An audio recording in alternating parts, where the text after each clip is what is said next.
Welcome to qnawire. Hey, this is Josh. Okay, so we have this problem. Again, part A is a stationary target problem. So we will use the equation associated with stationary targets. So we have the EA squared is equal to 2 times MC squared times EM plus MC squared. Okay, and we want to solve for EM, so we'll just do some algebraic manipulation. Okay, so I will just divide both sides by 2mc squared.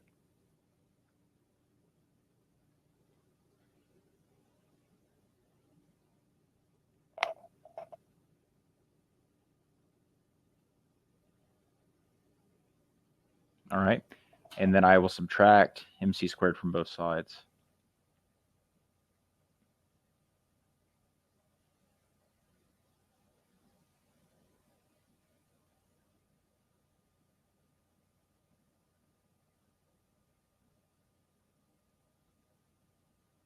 All right, and when I plug in all my parameters with EA being 16G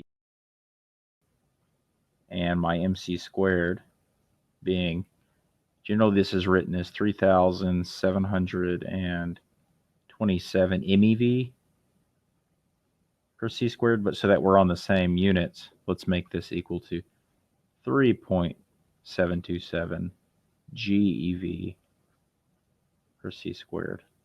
M is times 10 to the 6. This is times 10 to the 9. So if I move the decimal point over 3 places, now both have units of times 10 to the 9. And I get that EM is equal to 30.6 GeV. Okay. Now the second part of the problem says if we were in a collider and we wanted the same available energy, what does the energy of each beam need to be?